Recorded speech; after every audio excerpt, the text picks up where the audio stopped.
This morning we return to our series of sermons dealing with the book of Micah. We find ourselves in the 5th chapter, Micah 5. We'll read verses 7 through 15. Micah 5, 7 through 15.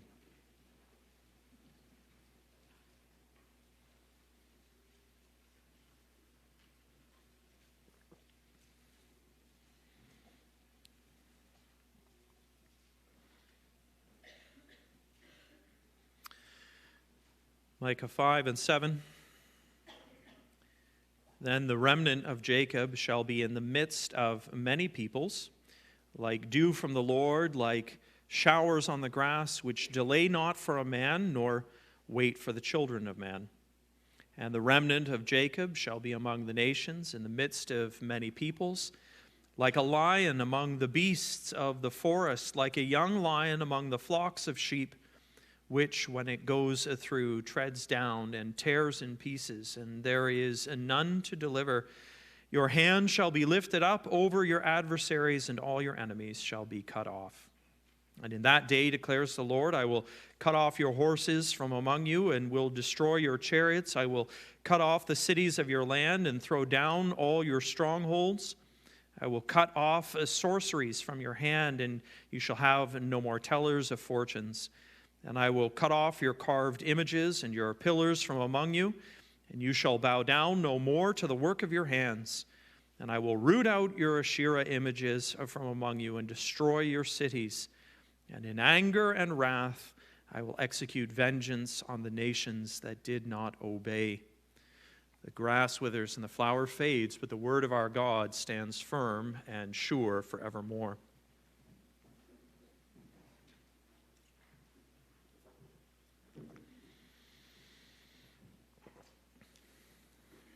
Beloved congregation of our Lord Jesus Christ, the title for this morning's sermon is God's Far-Sighted Prophet. Now, this isn't a comment on the quality of Micah's eyesight.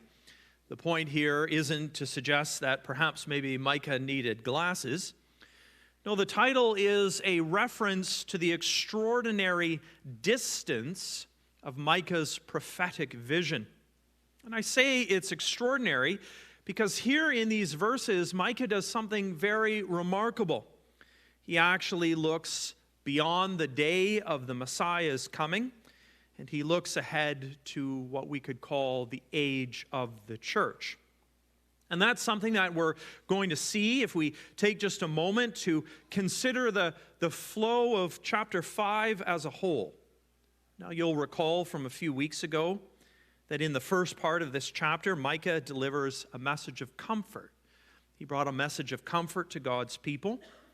And it was a comforting message because through Micah, God declares that even though his people have been wicked and rebellious, and even though he was going to punish them for their faithlessness and for their forgetfulness, that he wasn't going to punish them to the uttermost. No, because of the promises that God had made, promises that God had made to David, promises in which he had declared that he would establish David's throne forever and that one of David's sons would never cease to sit upon that throne. God promises that in wrath he will remember mercy and that he's actually going to bring about the salvation of his people. And God declares that he's going to save his people by sending them a king. A true king who would shepherd them in the strength of the Lord and who would lead them into a true and into a lasting peace. And Micah reveals that this king will be able to bring peace to God's people because he wouldn't just be the son of David. No, in addition to being the son of David, this king would also be the Ancient of Days. He would be the very Son of God himself. And by means of his almighty power, God's people were going to be rescued from all of their enemies, and they were going to be granted peace.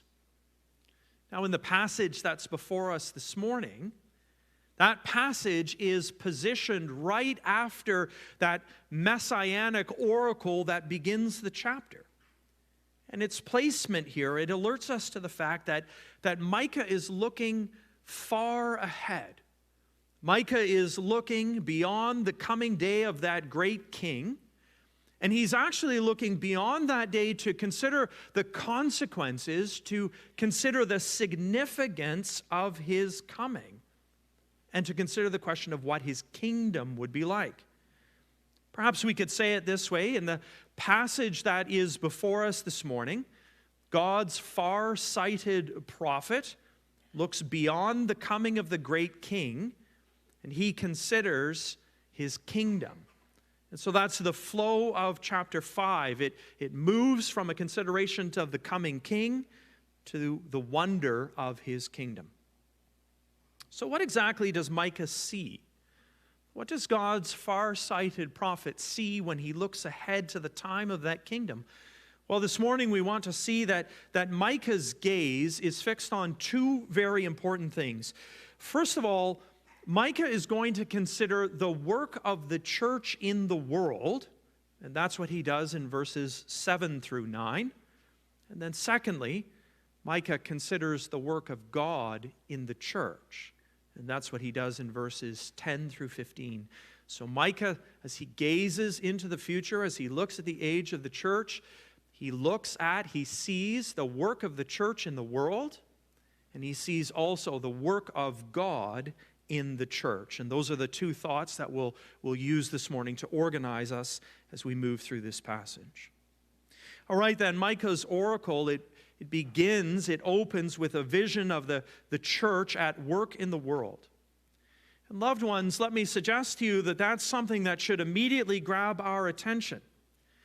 And it should grab our attention because we are a people who have seen the King. We are a people who has seen the coming of that prophesied king at the beginning of chapter 5. We know the one of whom Micah spoke. And we know that that coming king was no one less than Jesus of Nazareth. And we know, as those who have put our faith in him, that we have been welcomed into, we have been drawn into his kingdom. But we also know that having been welcomed into his kingdom, that means that we've also then been taken into his service. And so we know that we've been called to labor. We've been called to work. The great king has drawn us out of darkness. He's brought us into the light of his kingdom. But that process has involved us being enlisted in his service and put to work for him.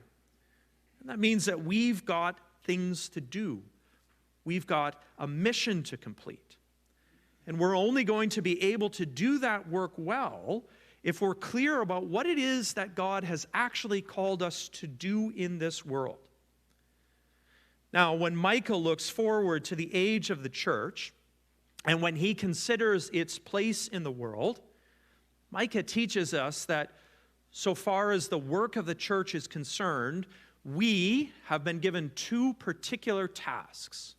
There are two things that we as God's gathered people, there are two things that as the church of Christ we have been called to do. First of all, we've been called to be a blessing to the world around us. And second, we're called to be a bulwark in the world around us. So what is our work as servants of the living God? Our work is to be a blessing a blessing to the world and a bulwark in the world. The church then must be both a blessing and a bulwark. Now the call to be a blessing in the world, that's a call which gets expressed for us in verse 7. There in verse 7, Micah says that the church, which has been set in the midst of many peoples, what Micah sees when he looks forward into the great distance that lies ahead of him, he sees a church that has been positioned amongst the nations. And Micah says that as a people who have been set in the midst of many people, we are to be like dew from the Lord. We are to be like showers on the grass. We are to be like dew from the Lord and showers on the grass. Now, those images of dew and those images of rainfall, those are images that Micah's listeners would immediately have recognized as being symbols of blessing. They would have seen dew and rain, and they would have thought, yep, that's blessing. Those are symbols of relief. They're symbols of renewal. They're symbols of restoration and life. And that's because the region of Palestine was a dry and it was an arid land. And in that context, moisture of any kind was absolutely key to survival. And so those heavy dews that were a product of moisture-laden air that came in off the Mediterranean and came in and spread a heavy dew across the land, those dews were understood by the people of God to be a literal godsend for the crops. In the same way, the summer showers, they were absolutely critical to the prospect of having a good harvest in the fall. And so the dew and the rains then, they were symbols of blessing. They were symbols of renewal. They were symbolic of life.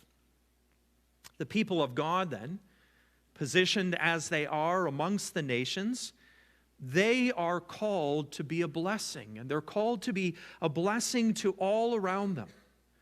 We are, to use Micah's language from chapter 4, we are to be a people who are we are to use Micah's language, to be as life-giving and as restorative as the dew and the rains in a parched and an arid land.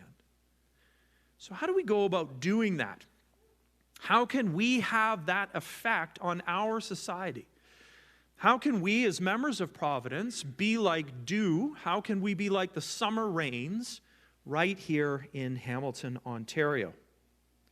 Well, we need to understand that the church will be a blessing in society only when it manifests the love of God in the world. The church will be a blessing in society only when it manifests the love of God in the world. And there are two key ways in which we, as God's people, can manifest God's love in the world. First of all, we'll be a blessing when we share the gospel with the folks in our community. And that's because the gospel is God's love letter. The gospel is a love letter that God has written to sinners. You see, the gospel proclaims the message that even though man's sin has set him at odds with his Maker, that even though as sinners we rightly stand condemned before God as a perfectly holy and just God, that even though those things are true, that we are rebellious sinners who've broken faith, and that we're facing the outpouring of his wrath against sin, the gospel tells us that God's wrath and judgment aren't the last words in the story of God's relationship with sinners.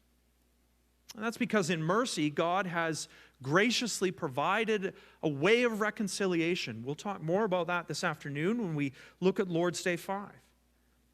And that's a way of reconciliation that God provided when, in the most profound expression of love that could ever possibly be, he sent his only begotten Son into the world to walk the pathway of obedience and to suffer the outpouring of God's wrath against the sins of men. The gospel, then, is the message that while we were yet sinners, God loved us. And that he showed us that love. He displayed that love. He manifested that love by sending his Son to suffer and die in our place. And when we, as the church of the living God, when we proclaim that message to the world, then we will be like dew. We will be like the summer showers. And we will bring hope, and we will bring life, and we will bring renewal and restoration in the midst of a dry and an arid land. But that isn't the only way that the church has been called to manifest God's love in the world. We've also been charged with showing the love of God by caring for our neighbors when they are in need. And here it's helpful for us to call to mind the words of James, who writes in his epistle about living faith. And what does James tell us in his epistle about the nature, about the character, about the activity of living faith? Well, in the second chapter of his letter, James says this: "What good is it, my brothers, if someone says that he has faith but does not have works? Can that save him? If a brother or a sister is poorly clothed and lacking in daily food, and one of you says to them, 'Go in peace, be warmed and filled,' without giving them the things that are needed for the body, what good is that? So also faith by itself, if it does not have works, is dead. Now listen, let's be absolutely clear about this morning. The gospel is by far the greatest, it's the most wonderful and most valuable gift we have to share with the world. And so evangelism, the sharing of the gospel, that needs to be our primary task. That's our primary calling as God's people.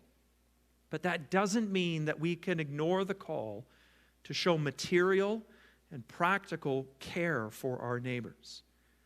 In fact, showing material care, showing practical care for our neighbors, it can be a tremendously effective way of creating opportunities to share the gospel. And that's a point that I'd like to illustrate to you this morning by giving you just a brief anecdote from the history of the early Christian church. I want to tell you about an emperor this morning, an emperor named Julian. He became the Roman emperor in the middle of the 4th century. Now, in Christian accounts, in Christian histories, Emperor Julian has a nickname. He's known as Julian the Apostate. And he's called that because Julian was a pagan emperor. He was a pagan emperor who absolutely hated Christians. And he hated Christians because he believed that in becoming a Christian empire, as the emperors had converted to the Christian faith at the beginning of the 4th century with the Emperor Constantine, Julian was convinced that having become Christian, that the entire fabric of the Roman Empire had been weakened. That it was losing all of the things that made it great, that it was losing all of the things that made it strong. And so Julian was determined to root the church out of the empire.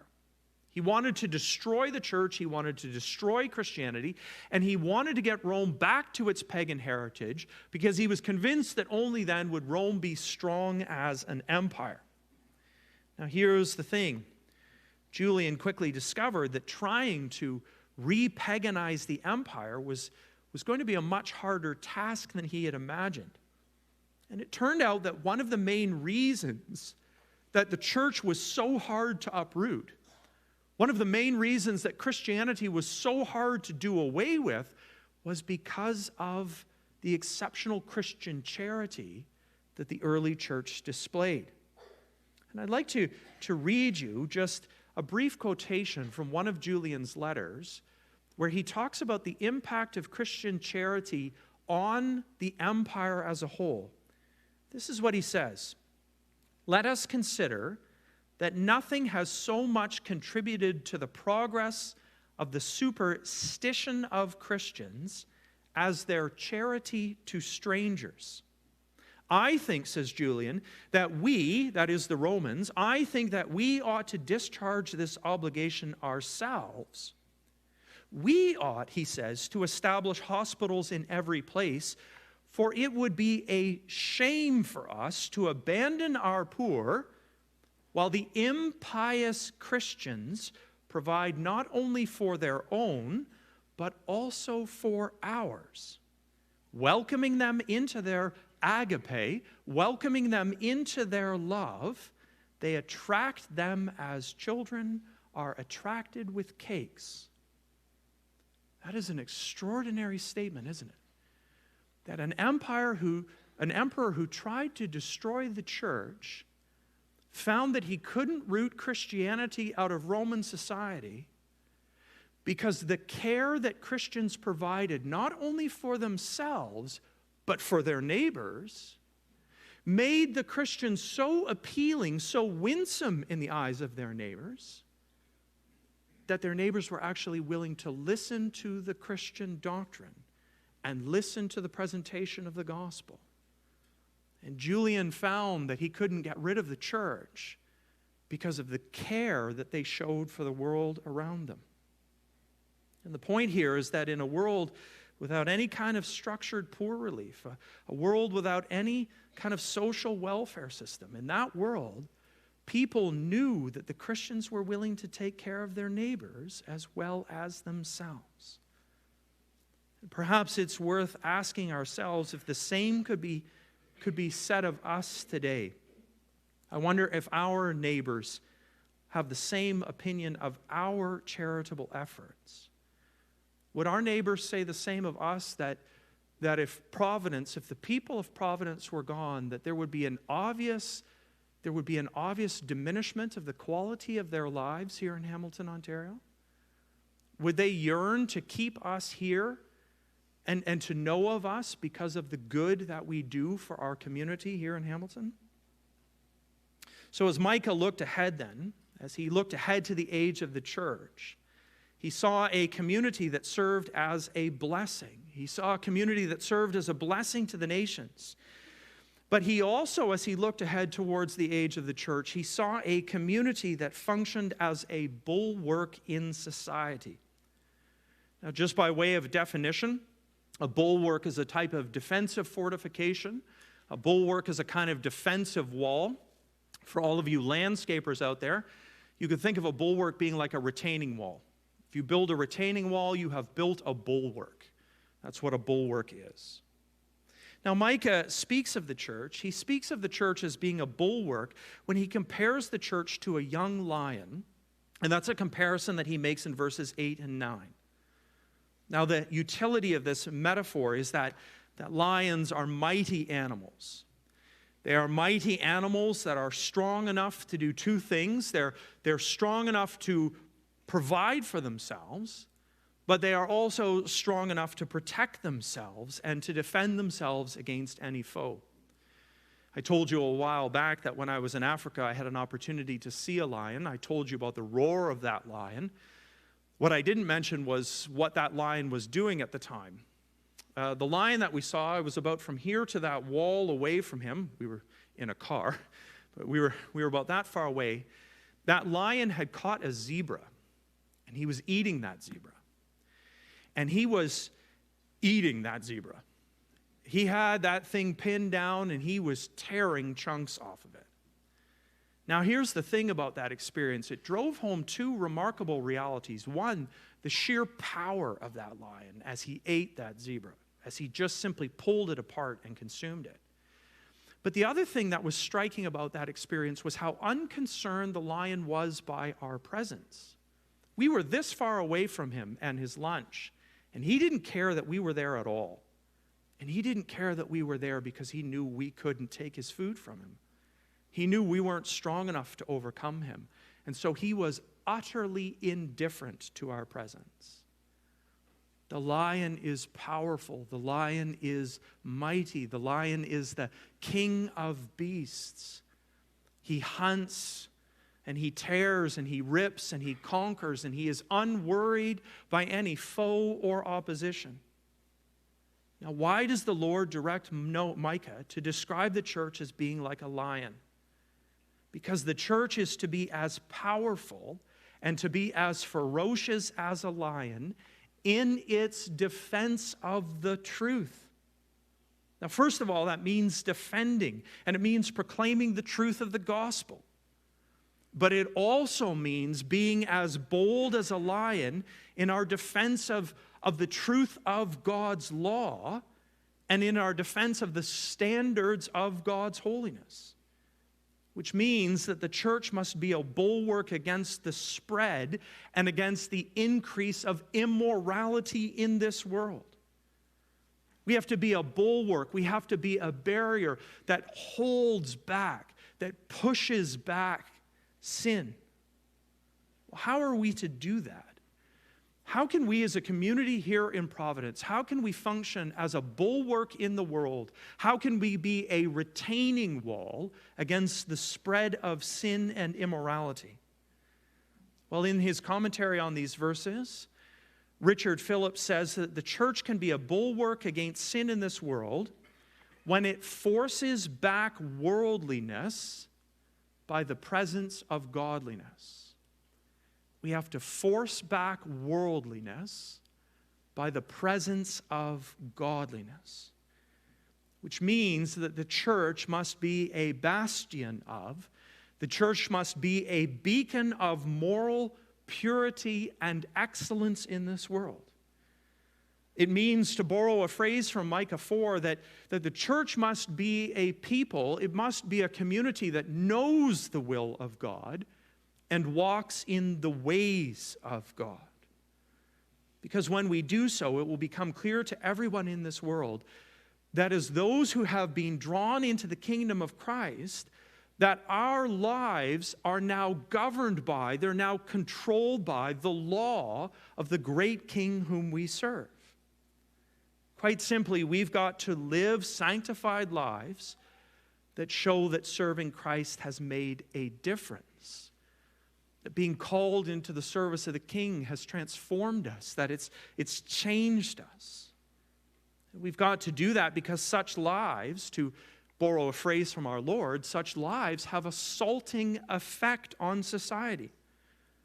Such godly and holy lives, by their very existence, they resist the darkness. And how do they resist the darkness? They resist the darkness by shining a light into it. And what are we told in the New Testament? We're told that when the light goes into the darkness, that it exposes what's in the darkness, that it brings to light what's in the darkness. When the light goes into the darkness, what it reveals is the moral bankruptcy of the darkness. It reveals the truth of the lies that are told in the darkness. And so we are called to be a barrier, a bulwark in this world. We're called to be a salt and a light in this world. And loved ones, there's more than just a charge. There's more than just a call to this task here in these verses.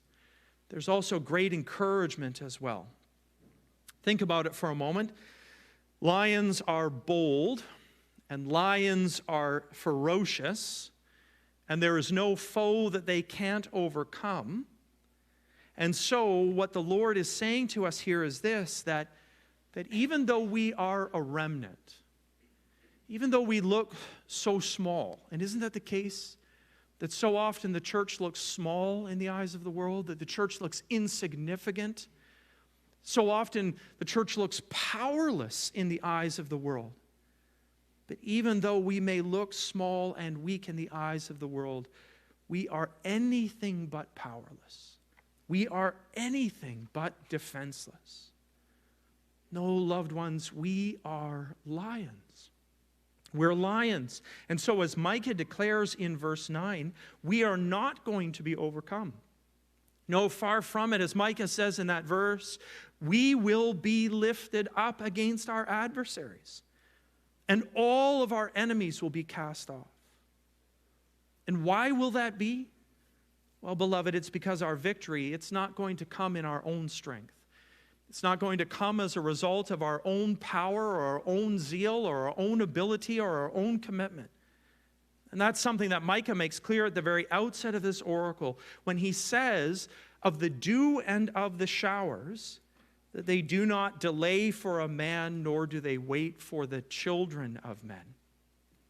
Micah's point here is that the dew and the showers, they simply appear. They simply appear as from heaven, and they do so without any help from men. The dew and the showers are regular occurrences that are completely independent of any kind of human effort. And so what Micah is saying is that the church, it's not going to be a bulwark and a blessing in this world because of its own innate strength and ability. No, the church is only going to be able to accomplish this work in the world because God will cause it to be both a blessing and a bulwark among the nations.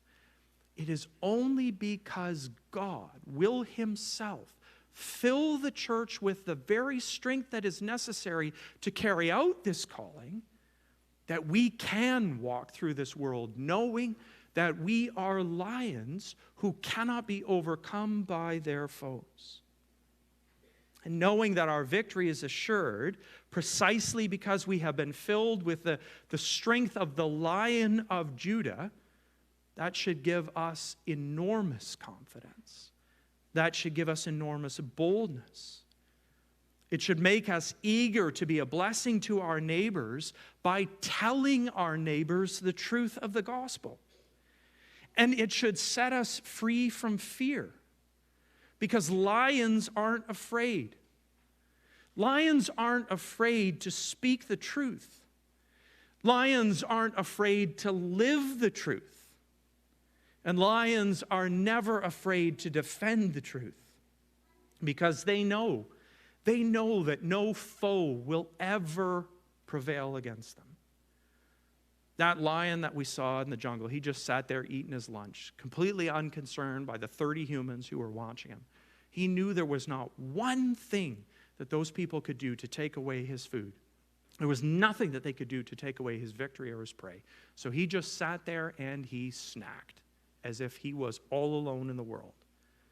We are lions in the strength of the Lord. Now, this passage should most certainly give us great confidence, but it should also cause us to take a moment of pause.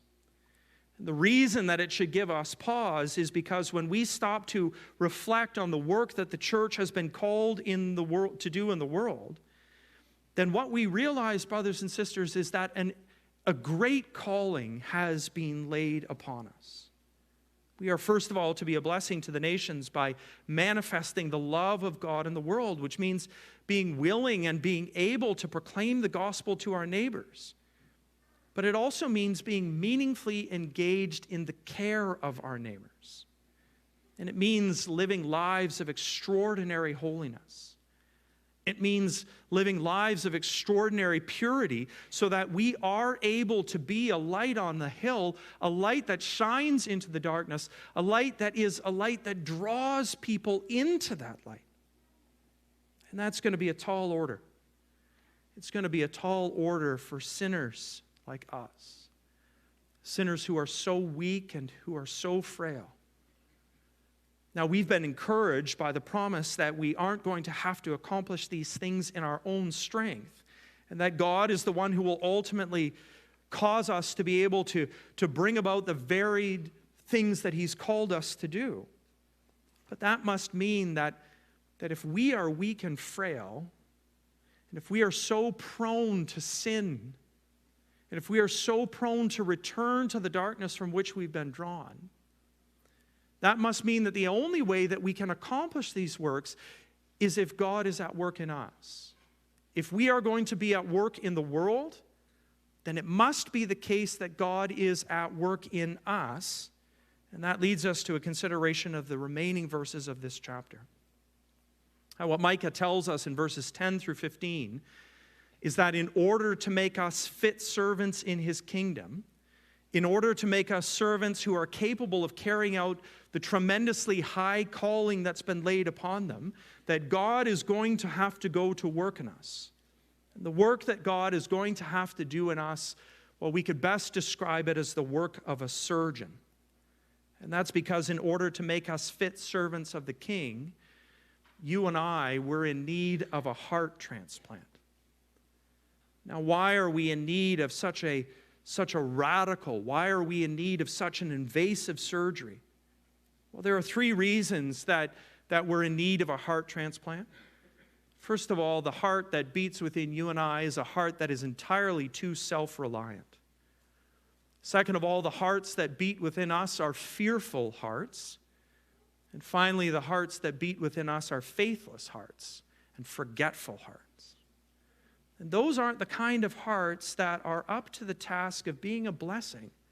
Those aren't the kind of hearts that are up to the calling of being a bulwark in the world. And so God takes it upon Himself to change that situation. And He does so by effecting a heart transplant in His people. And what Micah describes here is essentially a kind of surgical battle plan. It's God's divine surgical battle plan for providing us with hearts that are actually fit for the service that He's called us to. And God begins by saying that He's going to do away with our penchant for self-reliance. And that's something that He'll accomplish by cutting off our horses, by destroying our chariots, and by laying waste to our strongholds. Now, horses and chariots and strongholds, those are all military metaphors. Horses and chariots were the main offensive weapon that were used at the time that Micah wrote.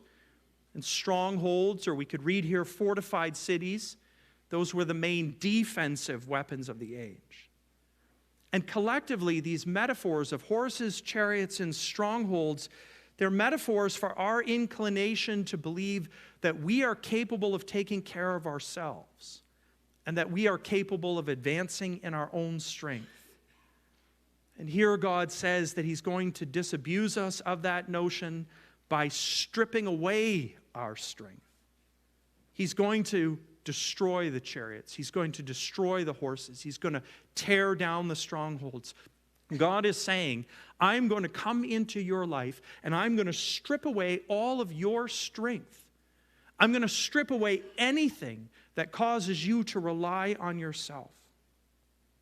Now, God's point here isn't that he's going to leave us defenseless. He isn't tearing down our strongholds so that we can be overwhelmed and overcome by our enemies. No, he's tearing down our strongholds in order to drive us to realize that he is the one who is going to be our defender and that we're to rely on him for victory over our foes. And so God's saying to his people here in these verses, he's saying to his church, it isn't your walls that are going to protect you. It's my power that's going to protect you. And it's not your chariots and your horses that are going to bring you victory. No, it is my strong right hand. So don't trust in yourselves, but trust in me and trust in my almighty power. Well, the second problem with our hearts is that they're fearful. And that our hearts are particularly fearful when we look forward to the future. The reality is that we don't know what will happen to us. We don't know what tomorrow will be like, and we don't exercise any reliable control over the events of our lives. And that's something that frightens us.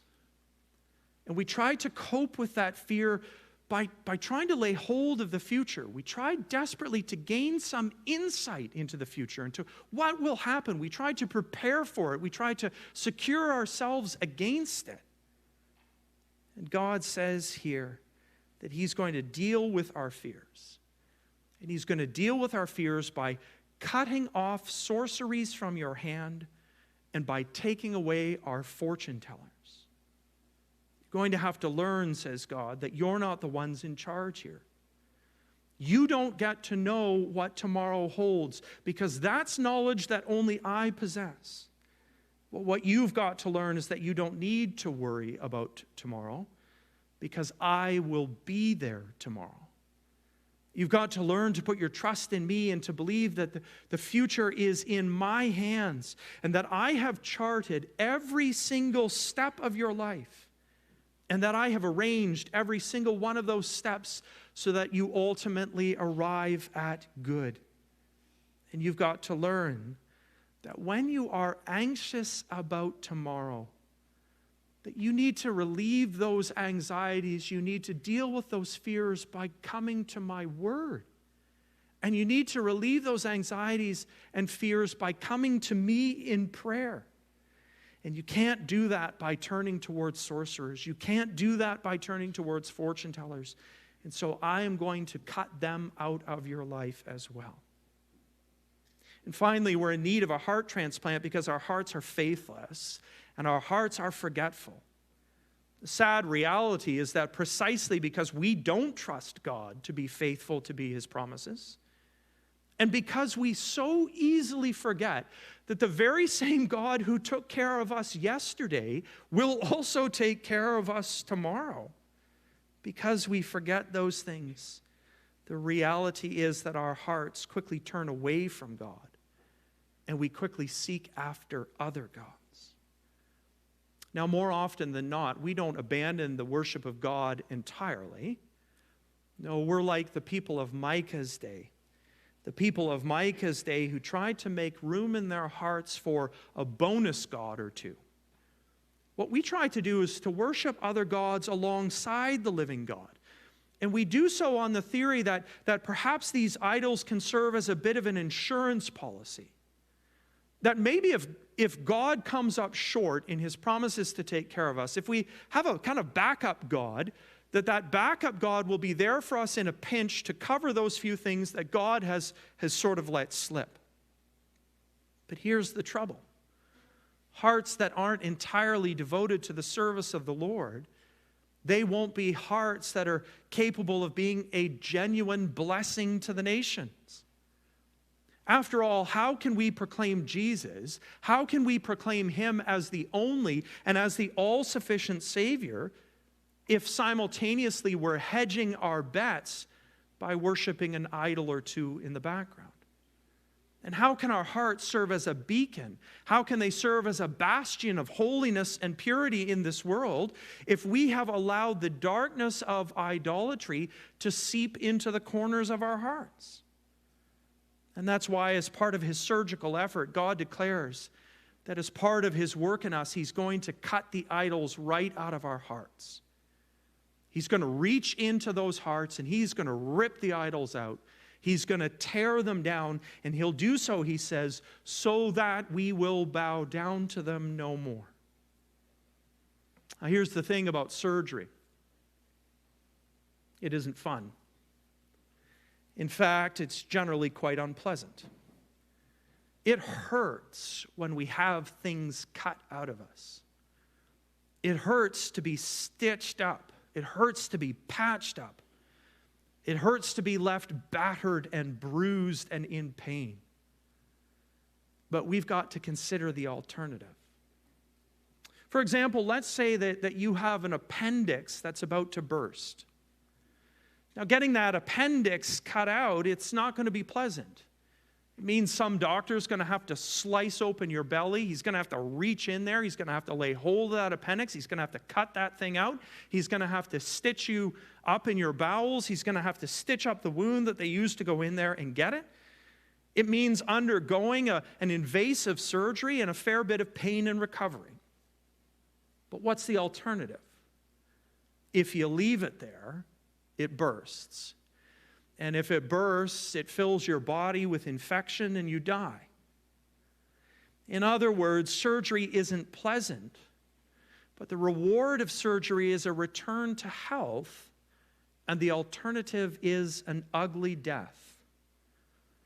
Now, I want you to take a look for a moment at the final verse of our passage. Look for a moment at verse 15. And in anger and in wrath I will execute vengeance on the nations that did not obey. Here in that verse, God presents the alternative to undergoing heart surgery. And it isn't pretty, because the Lord says that in anger and wrath he will execute vengeance on the nations who did not come to the light, who did not obey his command. The alternative to the heart surgery of the Lord is to be left to endure the wrath of God. It's to be left in the fear of condemnation, to live in fear throughout all the days of this life, and to endure the outpouring of God's wrath in the next life. And that's something that we've got to call to mind as we live our lives as servants of the King. The King whom we serve, brothers and sisters, he is the great physician. And right now, even at this moment, he is at work in us. And he's laboring to bring about healing and restoration. Now, that isn't always going to be pleasant. It's hard for us to give up our self-reliance. And we're so easily overwhelmed by fear and doubt as we look towards the future. Not to mention the fact, as Calvin says, that our hearts are virtual idol factories, and that we so quickly prostitute ourselves to the work of our own hands. But God is at work in us to free us from our weakness and our shame. And he's laboring to give us new hearts, hearts that are wholly devoted to him. Hearts that find their greatest delight in him. And the heart that he is giving us is truly capable of being a blessing. The heart that he's giving us is truly capable of being a bulwark in the world, because the heart that he is giving us is a lion's heart. In fact, the heart that he is at work to give us is the lion's heart, because the heart that he is working to build in you is the heart of the Lion of Judah, the heart of the Lamb of God. And what could be better than that? What could possibly be better than receiving a new life that is lived in the service of a king who is so very worthy of all our praise and adoration? Amen.